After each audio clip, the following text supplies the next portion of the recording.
Welcome back, everybody, to Building the Basics. This is episode 4, Bending the Line. So last time we built our battalion. We made a diamond army that we're ready to take out onto the field. This time we're going to do two separate things.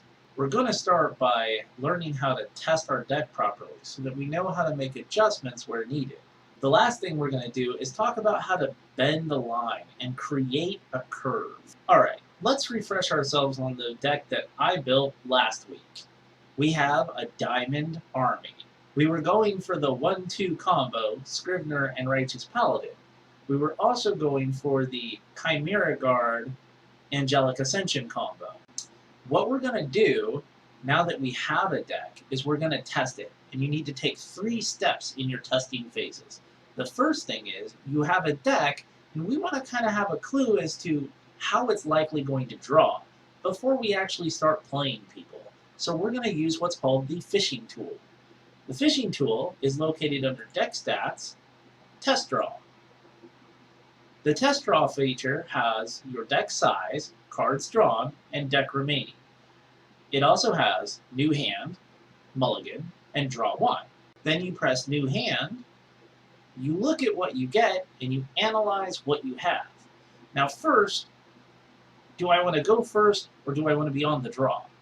I'm a pretty aggressive deck, so I'm going to go ahead and go first, if I can. So I'm going to assume that I'm going first. Alright, so I have 2 shards and a bunch of different cards. Let's see, we've got our 2-drop, a 3-drop, a 1-drop, and 2 5-drops. So I have to ask myself, what am I going to play? I know that I'm only going to be able to play 2 shards, guaranteed, which does mean I'll be able to Stone Skin if they cast the spell directly at my champion. It also means on turn 2, I'll be able to drop the Righteous Paladin. What happens after that is going to depend on what I draw. If I don't get any shards, I'm not going to be able to play anything out of my hand. On the other hand, if I draw like a Scrivener, I may want to drop that after the Righteous Paladin on turn 3, whether or not I get a shard. So you just have to kind of see. So then, you can hit Draw 1 to figure out what you're going to do next. So let's say, I'm going to drop the Diamond Shard, and then I'm probably going to end my turn. I may Stone Skin in response, but I mean, you're fishing, so this is kind of like playing Solitaire, so it really doesn't matter. We draw 1 card on our next turn. Oh, that's not super helpful, so we drop our 2nd shard, and we put out our Righteous Paladin. Alright, turn 3. There's my Diamond Shard. Now I can cast Radiant Armor. That's not really what I'm going for, so I mean it is there if I want to. Turn 4 is the Adamantian Scrivener, which I can put out to buff my Righteous Paladin, but it kind of sucks that I'm not getting another shard here. Not sure this is going to be the greatest hand to play out. Let's try another hand. So once in a while, you're going to pull a hand that you're not sure you want to keep. This is an example. So what would happen if I did mulligan? Well, you press this button. That wasn't any better. And that's kind of how it goes. Now you can draw 1 from here and see what happens, or you can mulligan again. And again, it will reduce the cost. The nice thing is that you can draw out, look at what would have happened if you kept it, and then mulligan to see what would happen if you didn't. This is probably the worst hand I've seen so far. The problem with using the ability to mulligan is that sometimes you mulligan too much, and sometimes you don't do it enough. Mulligan, honestly, is its own skill set. It's a hard thing, even for me to work on, because a lot of times I think I have a good hand, and then it just doesn't play out. Sometimes you'll be able to look back and say, I definitely know that I should have changed my hand there. Other times you won't be sure. That's just how this game kind of works out. There you go. It's not a great hand, but you've got 2 shards. You only need 1 more and you'll be able to cast your Clergyman. So that's something. So for the most part, when we used the fishing tool, we didn't really detect any super big flaws, but you won't really know until you actually test your deck. So we've got to go to the Proving Grounds, and we have to go play. We don't want to play an opponent yet, we want to play a computer. This way, we're playing with someone else who is at least somewhat predictable, even if a little overpowered depending on how good your deck is. And it allows us to not feel bad when we take a lot of time thinking about what we're doing, or if we decide to straight up quit 3 times in a row because we don't like what's happening. Basically, you don't have to worry about etiquette towards the other person because the other person's a computer. So, we're going to play the computer. So we draw into our opening hand against Kranich. We know that he's playing Blood. I'm not going to really go into details about thinking about what your opponent's doing. Let's just concentrate on what our deck does and whether it works right. This is a very interesting hand. I have 2 shards and can't do anything unless I draw. But if I do hit a 3rd shard, a plethora of options open up to me. I have the Protected Clergyman, and I have 2 Solitary Exiles. I also have Angelic Ascension and Forgotten Lord later on. Angelic Ascension's a little iffy unless I draw something good, but it is 1/2 of one of our combos. Since I'm probably going to miss out on my 1-2 combo, or even digressing to a 2-3 combo, the Angelic Ascension says that there's a possibility that I could still play my 4-5 combo. Plus, I have the Forgotten Lord, which can be a really fun card since it has Spell Shield and it's hard to remove. So we're going to go ahead and keep this hand. So as you can see, the early game is not going well for me. He's got 3 soldiers on the field, and I haven't been able to put out anything, because I didn't draw anything below the 3-drop curve. I've now hit 3, and I have to make a choice. He's put out Claw of the Mountain God, and that guy is huge. I can drop the Protected Clergyman, which isn't really going to combo with a 4-drop unless I'm lucky and I draw it, but it's not going to answer the Claw. I don't want to take the damage, so I'm going to use the removal that we put in our deck to make it to where we can succeed better.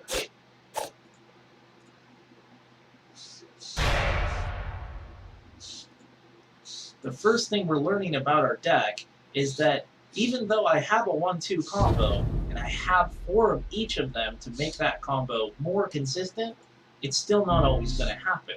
We can't always rely on the 1-2 combo, which means we've got to have some sort of strategy to deal with that.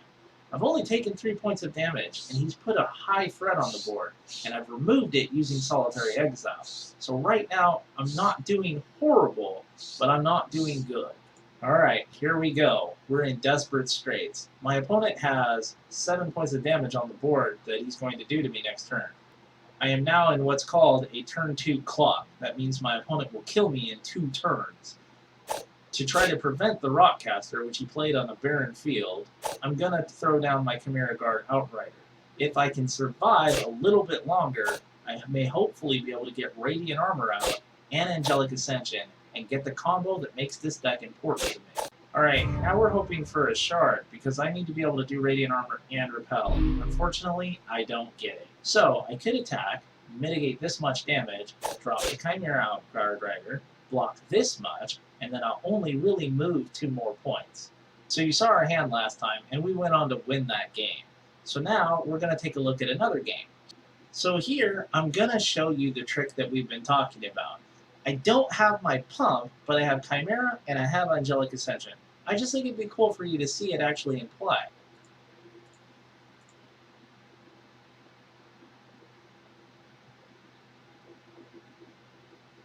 Look at him dance into an 8-4. Now, I'm going to do 13 points of damage and kill it. So you can see that the deck works out pretty well. Now, I've only played the computer twice, and I should probably play it a 3rd time. I just always feel like 3 is a good number. I might be biased. Who knows? After that, though, you're going to want to play a random opponent or challenge someone in the Proving Grounds.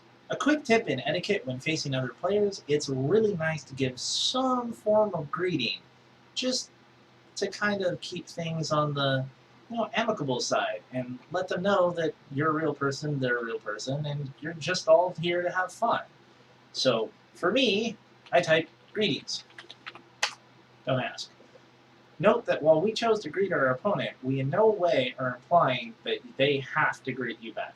If your opponent doesn't notice or doesn't want to talk, that's perfectly okay. I like to do it because I like to make people feel more at home. So I think I've conveyed enough information that you can test your deck. When you start to find little errors, things like, I have too many of a certain card, or this card doesn't work the way I thought it would, things like that, then you can adjust your deck from there. So the next thing we're going to do is talk about bending the line, which is a way of changing the linear drop theory from a line into a curve, which is what most people play with. When we do this, we're actually going to use a fairly rudimentary method of this so that you just get kind of an intuitive taste of it, rather than applying the analytical aspect, which we'll get to later. Alright, So now we're going to talk about how to bend the line. And what this is going to do is create a curve. And that's what you generally want. So when we talked about the linear drop theory, if you noticed, everything kind of moved in a line. 6-1 drops, 6-2 drops, 6-3 drops. There's no deviation from how many cards you have from one drop to the next. Every card drop has an equal chance of being in your hand because you have the same amount of every resource. Generally speaking, a lot of people believe that having a curve works a lot better. And the concept behind a curve is that you have less at the beginning, less at the end, and more somewhere in the middle. The goal is, since most 1 and 2 drops don't generally have a huge impact on the end game, you don't want to have so many 1 drops that later on in your end game you're drawing, baby Yetis or whatever, and not being able to play something that's actually of value. Not that you should generally play baby Yeti anyway. Conversely, when you have a bunch of 5 and 6 drops in your early hand, you basically have dead cards because you can't do anything with them. Sure, having 1 or 2 of these things can be really pivotal, especially if they have a huge role inside of your deck. But if they don't, or if you have too many of them, you're going to lose the beginning and potentially even the middle of your game. If you lose the beginning of your game, it's going to be really hard to come back from depending on what kind of deck you are and what kind of deck you play. Playing an aggressive deck that's looking to kill you by turn 4 or 5, and you don't get anything out to prevent that before those turns, you might be dead before you even really get on the board. So it's really important to make sure that you have something to help you survive that beginning. So you don't want to have so many high-cost cards and bombs in your hand that you can't actually play them.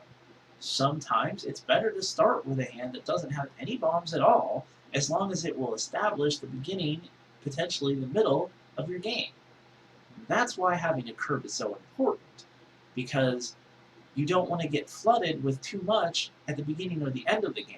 These are the things that are going to start your game or help finish your game. But generally speaking, most of the meat of a deck usually occurs somewhere in the middle. Now the middle can be anywhere you define. However, we're not going to go focus too much on the analytical side of how to create a curve. Instead, I'm going to show you how to do an intuitive bending of the line that will naturally create a curve for you and let you sort of sink your teeth into the concept of having a curve before you have to really dig into what a curve is. So that's what we're going to do. Now last time I made a diamond deck, so this time I'm going to make a ruby deck. And instead of just attacking the troops, I'm going to go ahead and do it all at once so that you can kind of see how that kind of works. Alright, so the first thing I have to do is do my 1 drops. So we're basically going to start just like we did last time. We're going to pretend like we're doing the linear drop theory at its core from beginning to end. Alright, so I have a couple of different options. The Savage Raider and the War Machinist are really the only 2 viable 1 drops. Since I don't really want to mess around with artifacts yet, I'm going to go ahead and go with the Savage Raider. These will be the 4 troops that I run at the beginning. Spell-wise, I have a couple of different good options. But since Crushing Blow can't be used in the first turn, and Burn can be used retroactively at the end of my opponent's turn before I hit my second turn, I'm going to go ahead and take 2 of it. Plus Burn acts as removal. The problem with Ruby decks is that all of its removal tends to go through direct damage. Alright, so for the 2 drops, we've got a few different options again. Bombsmith will allow me to destroy other 1 drops. This only really works if I play first, or if I'm dealing with an aggressive deck that has low defense. Pyromancer, on the other hand, is a 2/1 that inspires. It gives other people stronger attack, as long as they have 2 or more resources. Since she's pretty much at the beginning of my game, this is a good card to choose. I'm going to go ahead and take the Ruby Pyromancer. Ruby Aura will give my troops +1 attack and Swift Strike. It's permanent and it's a quick action, so I can use it as a combat trick. This is a decent choice. Crimson Clarity, on the other hand, increases my threshold, which we're not paying attention to, and gives me 3 resources. What this essentially does is as long as I have 2 resources, I can cast Crimson Clarity, and I can basically cast a 3-resource spell. This allows me to do a sort of mini-ramping effect. As we start to intuitively allow ourselves to bend a deck, we have to ask ourselves, is this card better than the card that came before it? For example, is Ruby Aura better than 2 more burn? How important is it to me that I have a full set of burns, because that will enhance my removal? Well, I think it's pretty important. It can kill 1 and 2 drops, do damage to the champion, be used in conjunction with other attacks to deal fatal to bigger creatures. It has a lot of use. It's not as limited as Ruby Aura. Notice that I have already begun to bend that line. This is increasing how much front end I have. But because I feel like burn can be so useful, not only at the beginning, but I can use it in various ways later on, I feel like this is okay. We've got some fascinating 3-drops to choose from. The Gemcraze Berserker, which is socketable, and because I'm playing Ruby, I get my choice between speed, or the troop cannot be blocked except by artifacts or other Ruby cards. This is usually a really good card, because essentially, unless you're facing a Ruby deck or an artifact deck, you're looking at an unblockable creature. Since he's 3-1, he's not usually going to win many fights against other people. He might trade, but he's likely going to die. Making him potentially unblockable can be a huge asset in making sure that your troop gets through. The Veteran Gladiator is a 3-2, so she's got a little bit more defense to her. Additionally, when she attacks, an opposing troop cannot block this turn, which one-on-one basically means she's better than the Gemcraze, but she has 2 disadvantages. Number 1, if there's more than 1 blocker, she can only stop 1 of them, where the Gemcraze can get through no matter what, as long as they are not Artifact or Ruby. Number 2, she always has to attack, and sometimes you don't want to go forward when you know you're going to lose. Those seem like the 2 best for us, and I'm having trouble deciding which one, so I think I'm going to take 2 of each, because they're both functional in different ways. Insight Fury is going to allow target troop to get permanent Rage 2.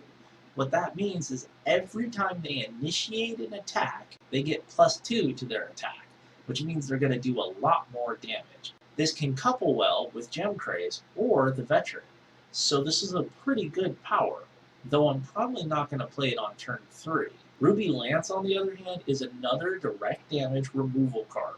Now this card doesn't allow me to hit a champion, but it does do 1 damage for every Ruby threshold I have, which basically means every time I put out a resource.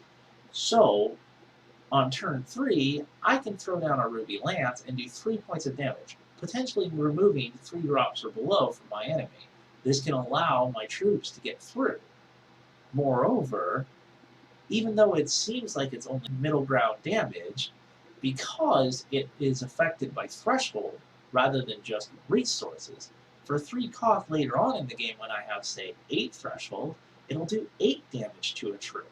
Because I'm on a Ruby, there's a good probability that I'll actually get to do higher end Ruby Lances, taking out more powerful troops. Seems like so far my Ruby deck really wants to just front load damage and make sure that I can't be blocked, whether it's because I have an evasion ability, which means an ability that makes it hard to target me, or hard to block me, or I have removal to just straight up detonate a troop in front of me and let my troop get through. Of the 4 drops, the only one that really speaks to this deck so far is the Sword Trainer.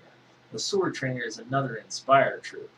This one says that when another troop equal to or greater than me comes into play, it gets a permanent attack bonus equal to my current attack. So that's pretty cool. It's a 4 cost 2/2, which sucks, but that Inspire ability can be really pivotal if I have some good creatures to put behind it. I have to ask myself, is this better than the Gemcraze or the Veteran Gladiator? That can be kind of tough. She doesn't have evasion of any kind, which means they're all pretty susceptible to being killed off. Her effect later on can be really useful when I drop other troops, but her effect right away isn't necessarily all that good. I have an idea. What if I take 2 sword trainers and 1 of each of my 3-drops? If it turns out that Sword Trainer plays a pivotal role in my deck, I can always switch it back up to where I have 4 Sword Trainers. I don't seem to have any 4-drop spells to use, so let's go ahead and take another pair of Ruby Lances. When you only have commons and uncommons, the Blood-Crazed Zealot isn't really a bad card to go with. He is vanilla though, he has no ability to use, so pretty much he's just a big bruiser. The Sniper of Gawain though does have an ability. He's a weak 2/2 for 5, but when he comes into play, he deals damage equal to his attack to a target troop or champion, which allows him to act as a sort of removal or to just do direct damage. Basically, he's kind of like a burn spell, but tacked onto a soldier.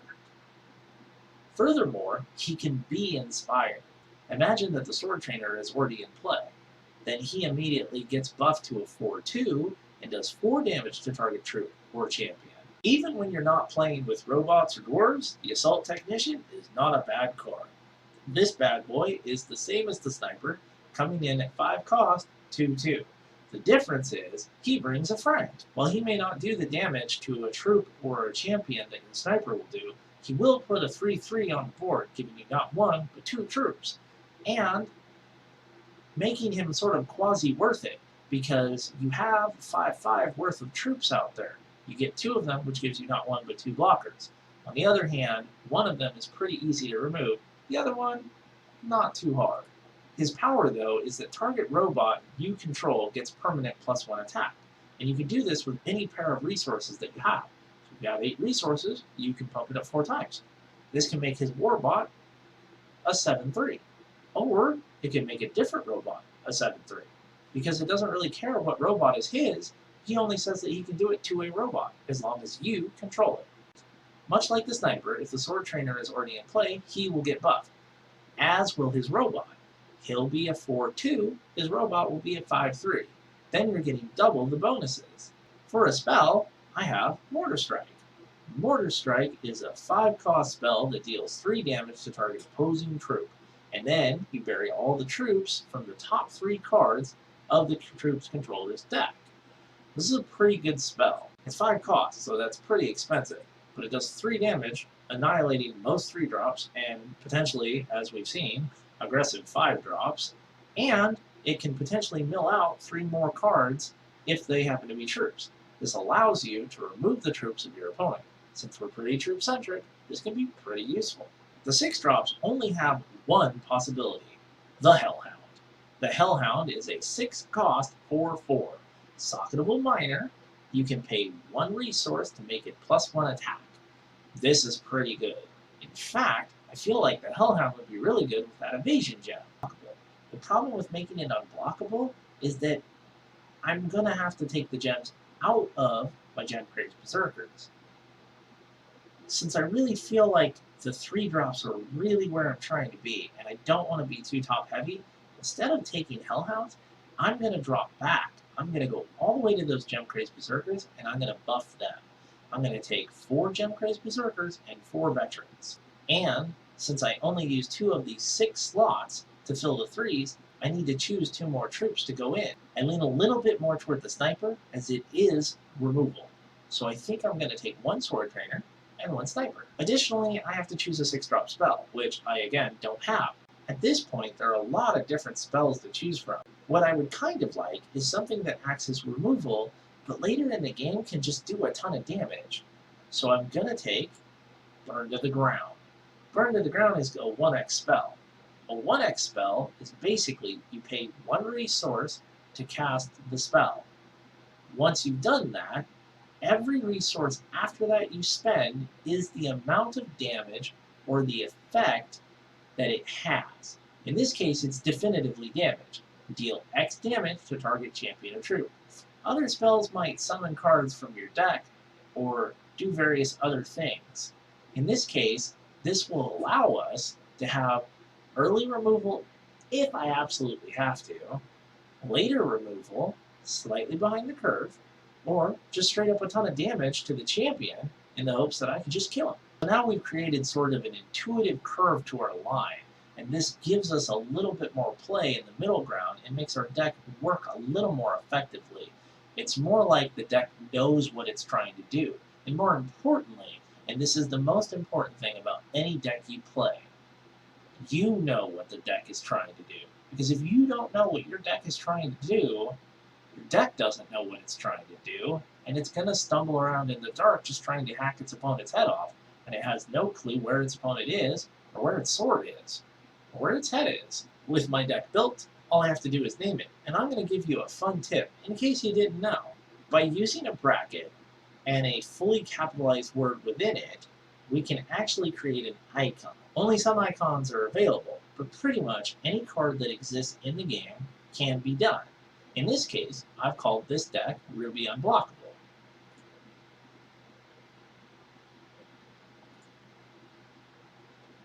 When you look at my name, you can see I have a Ruby icon and the word Unblockable. That's pretty cool, right? I forgot to choose my champion. There are two good Ruby champions for this deck. Polka, which has the ability to use 4 charges and create a Blaze Element. The Blaze Elemental is a 3/1 with speed, which means it can be buffed by the Pyromancers to get a little bit of extra damage. But it sacrifices itself at the end. My favorite champion, Lionel Flynn, is a rogue that spends 5 charges to give 3 attack to any one of your troops. You gotta be careful because a lot of your troops are pretty easy to remove, and this will definitely put a target on their back. But the amount of damage is significant and it's permanent. And here's a really good combo. Put 3 attack on a sword trainer, and the next troop that comes into play gets not 2, but 5 attack. That's pretty awesome. Alright, so the deck is built, and just like the diamond deck, it's time to take it out for a spin. Use the fishing tool, fight the AI, and then take it to the proving grounds. And now you have an idea of how to kind of create a curve. You can apply bending the line to the diamond deck that you just played. So we're really starting to chew into how to create a mono shard deck. Next week we're going to take this even further. We're not just going to bend the line anymore. Now we're actually going to look for a theme within a shard and try to see if we can apply that throughout the deck. Join me next time on Constructing the Basics